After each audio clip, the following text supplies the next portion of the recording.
Recognizes the gentleman from Iowa, Mr. King, for 30 minutes. Thank you, Mr. Speaker. Mr. Speaker, it's my privilege to address you here on the floor of the United States House of Representatives and to bring to the attention of this body some subject matter that doesn't often get a debate here on the floor, but it does get some discussion in special order time and sometimes in the 1 minute and 5 minutes that members present to you here in this great deliberative place that we have the privilege to serve in. And one of the things that I've wanted to bring before your attention here this evening is the immigration issue here in the United States. And it's something that I don't know that has been discussed here for some time. But I bring this forward because it's an important issue. It's very essential that we sustain and maintain and enhance the rule of law here in the United States.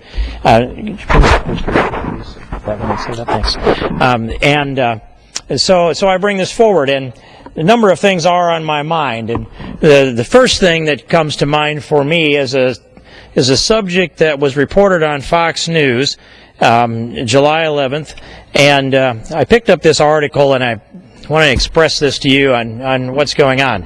I introduced early in January one of the first days of business here in this new 112th Congress, the Birthright Citizenship Act of 2011.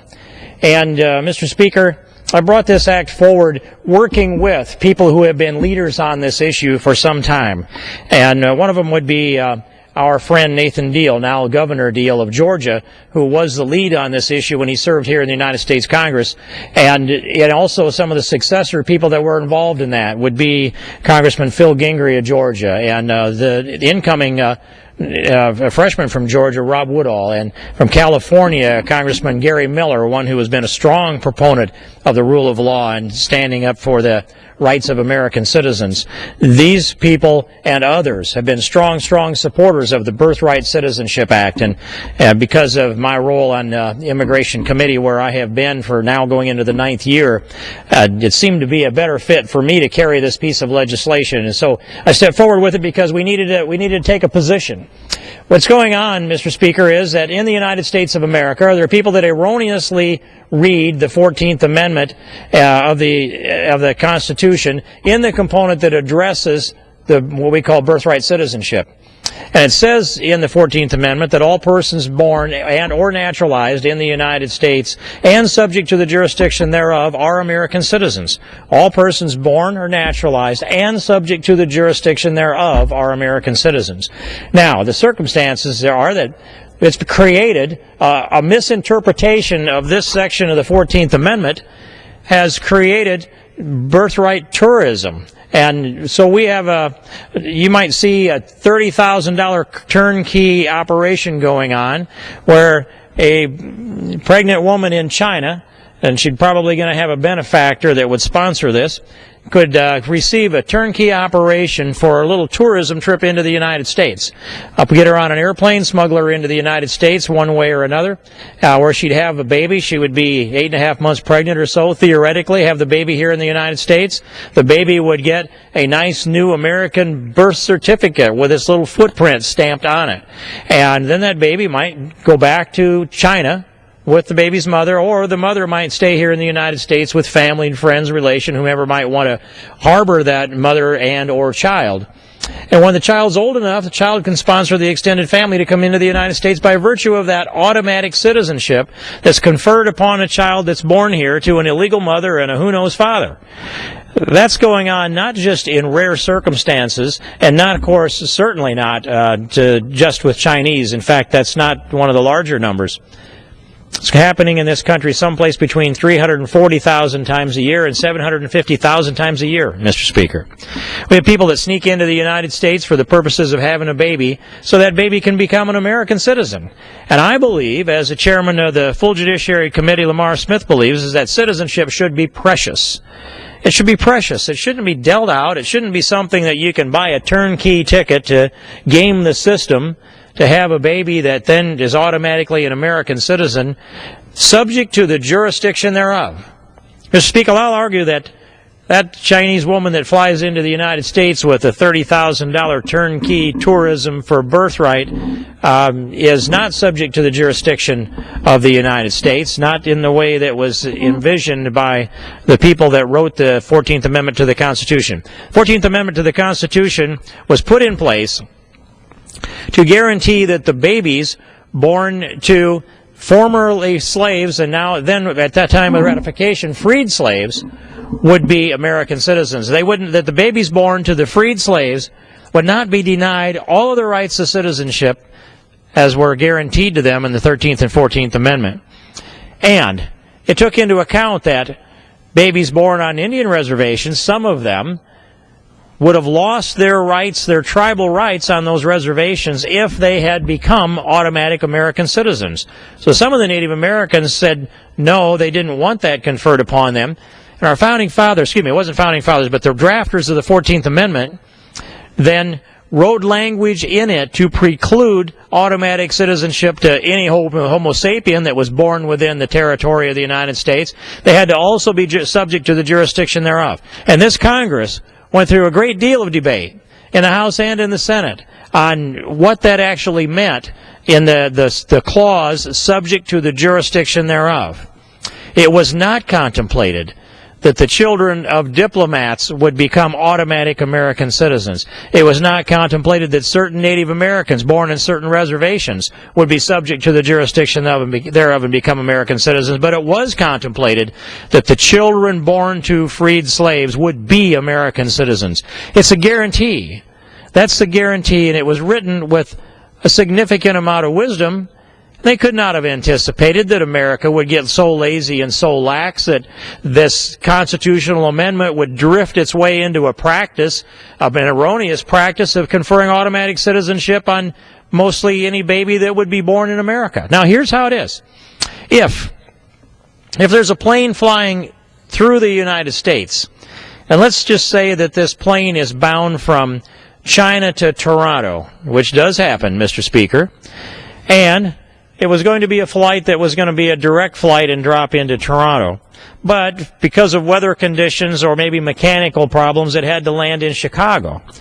Now let's just say that if there's a woman pregnant on that plane who is flying into Toronto and the plane lands in Chicago and it's stuck there for mechanical repairs or a weather-related delay, and the woman is inside the security and has the baby's not an American citizen. But if she walks through the security, goes outside of security during the layover and has the baby out there, this baby is an American citizen.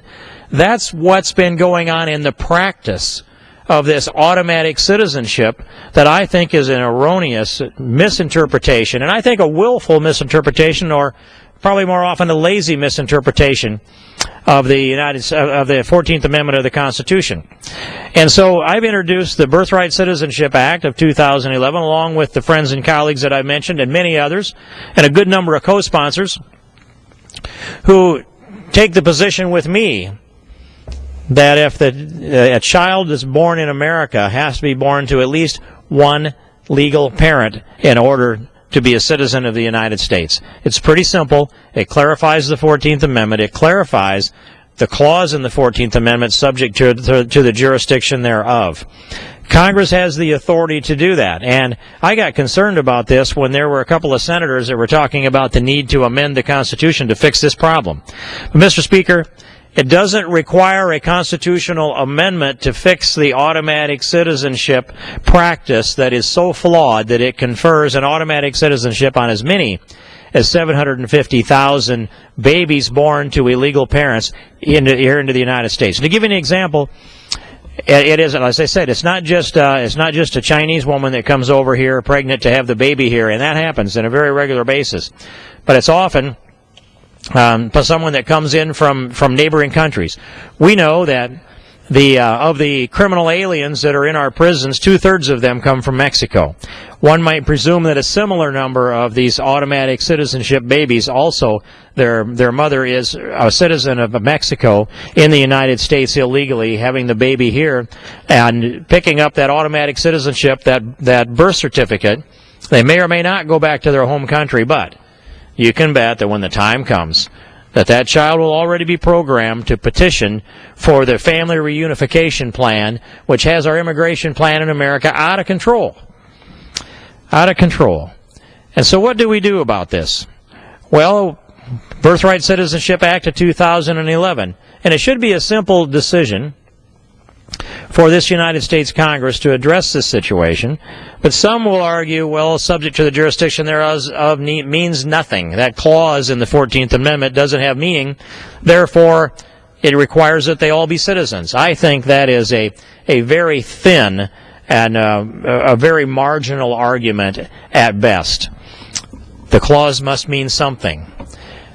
All persons born or naturalized in the United States and subject to the jurisdiction thereof are American citizens. There's a reason that it says, and subject to the jurisdiction thereof. If everyone born in the territory of the United States is automatically a citizen, you would strike that language from the 14th Amendment, and subject to the jurisdiction thereof, and it would just simply read, all persons born or naturalized in the United States are American citizens. If that was the intent, if that was the understanding of the 14th Amendment, that's what it would have said, Mr. Speaker. But it says, and subject to the jurisdiction thereof. And the definition of that phrase is subject to the interpretation of the understanding of what it meant at the time of the ratification of the 14th Amendment. And it meant, subject to the jurisdiction thereof didn't mean that there were going to be automatic citizenship on illegals. Granted, we didn't have much for immigration laws at the time. There wasn't enough human migration to be very concerned about it. But they clearly didn't intend to confer automatic citizenship on Native Americans born on reservations that were not subject to the jurisdiction of the United States. They clearly didn't intend to confer automatic citizenship on the children born to the diplomats or their staff, or for tourists for that matter. And I mentioned the tourism part when I explained what happens if a plane lands in Chicago on its way to Toronto and a baby's born. Which side of the security? Here's automatic citizenship on the U.S. side of the security. That's nuts, Mr. Speaker. Excuse me.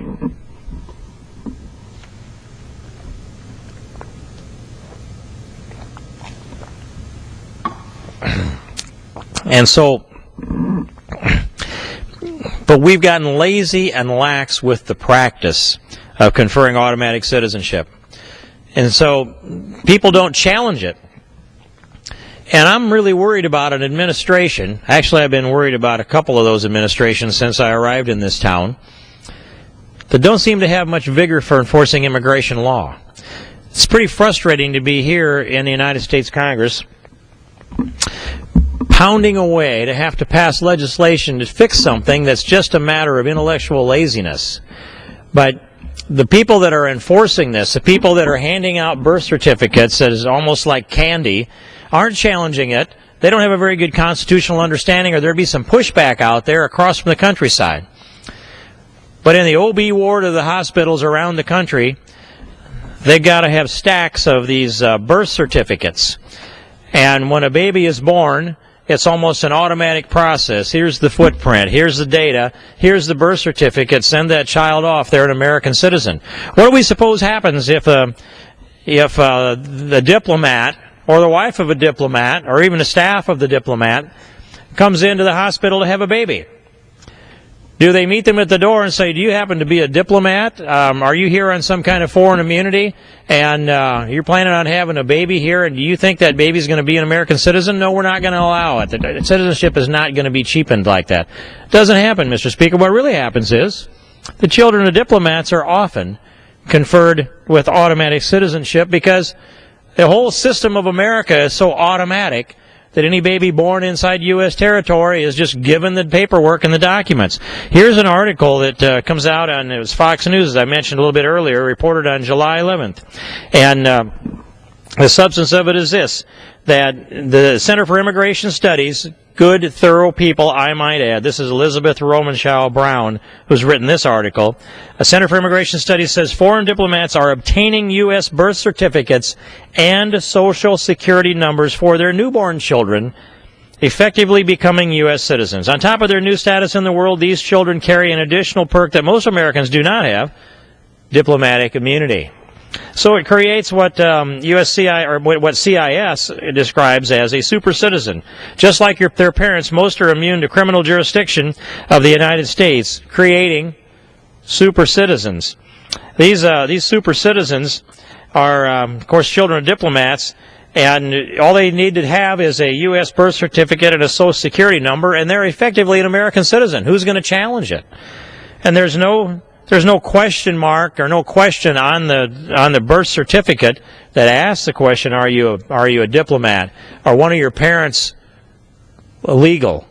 American citizen, perhaps? Those questions don't get asked, so they just routinely stamp those birth certificates and send that child off with automatic citizenship 340 to 750,000 times a year. Some of it are those who are clearly not subject to the jurisdiction thereof.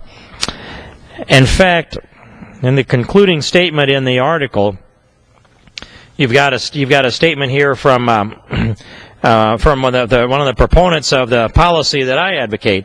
It says all persons. Well, let's see. Despite Congress's clear intent to not create a completely universal and automatic birthright citizenship policy, the current application of the citizenship clause is so lax, and it is so lax that the United States has a de facto universal birthright citizenship policy that denies U.S. citizenship by birth to no one, including children born to foreign diplomats. Mr. Speaker, that has to change. We intend to change that with the Birthright Citizenship Act of 2011. That's H.R. 140. And I intend to be engaged in that and helping to move that legislation forward. When it gets to the point where the children of diplomats with diplomatic immunity are getting automatic American citizenship just because they're born inside the territory of the United States, perhaps not even born in U.S. soil, but they might even potentially be born in that sovereign territory of the embassy itself, still American citizens. And then Mr. Speaker, we have also out of control legal immigration system. Aside from the illegal immigration, which I talk about quite a lot, the legal immigration system. And if we look back over the last decade, we'll see that we brought in roughly 1.25 million legal immigrants a year. And over that last decade, if you would look at the new jobs created by the United States economy, those new jobs created are going to average about 1.25 million jobs a year. This is before the recession began. These numbers held up then, and they're even stronger now. But the new jobs created by the American economy have been almost exactly the same number of jobs that would be taken by the legal immigrants that come into the United States. If we had shut down and slowed down the legal immigration in the United States over the last 10 years, there would have been, just say, roughly 10 million fewer legal immigrants in America, and we'd have 10 million fewer unemployed Americans. I mean, that's just a simple way of looking at this. And I don't propose that we eliminate all legal immigration, not by any means, Mr. Speaker. But what I do propose is that we do an economic analysis of this. And when we look at real numbers of testimony that's come before the committee under oath, data, here's what we have. I mean, a country should establish an immigration policy that's designed to enhance the economic, the social, and the cultural well-being of the United States of America. That should be our task. And yet, with our legal immigration, that legal immigration that's based upon merit, when we would take a look at what that individual has to offer the United States, when we take a look at what they have for capital to invest, or their ability to assimilate, or their educational background, or their relative youth, so they've got some years to contribute before they start to draw from the system, these are all logical things that we should ask for. But it's only between 7 and 11% of the legal immigration in America that is based upon anything that has to do with what's good for America. And the balance of it would be 89 to 93% of the legal immigration in America is out of the control of the value judgment of the American people, in the hands of the legal immigrants, or sometimes the illegal immigrants themselves. It's out of our control. Birthright citizenship is a piece of that I'm not even sure is part of this equation that I've just described to you. There's a family reunification plan that takes up a big chunk of this. Once someone comes in, they can start bringing in their family and their extended family, and it goes out like a tree to no end. We need to limit that family reunification plan. And we need to roll this thing back around and base the legal immigration in America on merit again. What do they have to offer the United States? And, Mr. Speaker, I'll say also, we had testimony before the committee, and there are a number of strong, faithful representatives that testified there. And some of them are national leaders in the faith community who argued that we need to find a way to accommodate the 11 to 20 million illegals that are here in America and give them a path to citizenship. And every one of them said that they thought they should go to the back of the line. They should go to the back of the line. The 11 to 20 million illegals in America should go to the back of the line, but we should give them a means by which they can earn American citizenship. Well, think about it, Mr. Speaker. Go into the back of the line. Which line? I asked them, which line? And back of the line. Now, that's a talking point that apparently wasn't thought about any deeper than that, because if they can't answer the question, which line, they surely don't know where that line is. Is it in the United States, or is it in lines in the foreign countries, people waiting to come into the United States? I would submit that if those who are in the United States illegally are to go to the back of the line, it's not a line in the United States. The people in line to come into the United States legally are by definition not in the United States. They're outside the United States. They're in their home country. They're following the laws of America. They're lined up to come in the right way. God bless them for doing that. But that line of legal waitees, to maybe coin a phrase, the line of people who were willing to respect American immigration law, get in line and wait in line, isn't just some short little low line that you can put 11 to 20 million people behind and think you're going to process them through. That line of the people who are respecting American laws and are waiting to come into the United States legally, none of them are in the United States. It's 50 million strong, Mr. Speaker. 50 million people have taken the trouble to line up to try to come into the United States legally. We are the most generous country in the world by far, letting in around 1.25 million legal immigrants. Very small percentage of them actually come here because of merit, as I said. And meanwhile, we've got 11 to 20 million here in this country that have disrespected our laws. And I would suggest that I would a lot rather see 11 to 20 million who are in the line, respecting American laws, waiting to come in. I would like to see them come in and become American citizens ahead of those who've disrespected American laws. That sustains the rule of law. That upholds the rule of law. That strengthens us as a nation. And rewarding lawbreakers weakens the rule of law and weakens us as a nation and chisels away at that beautiful marble pillar of American exceptionalism called the rule of law. That's the equation. And I hear constantly arguments from people that have their own interest, their own viewpoint. They need somebody to milk the cows, or they need somebody to take care of their equestrian herd, or they need somebody to do their gardening. They need somebody to be their butler or their maid. So they're saying, I can't afford to hire somebody in this country. You need to bring me some cheaper labor. I'd suggest that Robert Rector of the Heritage Foundation is right. We have become a welfare state. And a household headed by a high school dropout, without regard to their immigration status, costs the taxpayer annually $23,499 a year. Actually, I think it was $23,449 a year, if I could correct that. But it boils down to this, that they'll draw down $32,000 a year in benefits, welfare state. They'll pay $9,000 a year in taxes, and that's the change. That's the difference. And when you multiply it times 50 years of managing the household, being a head of a household, 50 years, it costs the taxpayers an average of $1.5 million to subsidize that household. And that's a high school dropout. Now, it may not get worse when they're an illegal high school dropout, but it doesn't get a lot better. There's a net number, too, that he produces. I think that's around the order of $19,499 a year. In this area, let's say $20,000 a year, plus or minus $1,000 or $2,000 for a household headed by a high school dropout and/or an illegal immigrant. Now, the burden to the taxpayer, because we're a welfare state, can't be ignored. And the weight on the taxpayers, when we have an oversupply of cheap labor and an undersupply of taxpayers, and 47% of households don't pay income tax. We're living in a welfare state, and we're giving automatic citizenship to 340,000 to 750,000 babies a year that are born to an illegal mother who sneaks into the United States. And then the president has the temerity to go down to the border in El Paso and make fun of people who think like I do, that say, let's build a fence, a wall, and a fence. He said some will want a moat, some will want alligators in it. He was standing down there within 220 yards of this, Mr. Speaker. This is El Paso, Texas.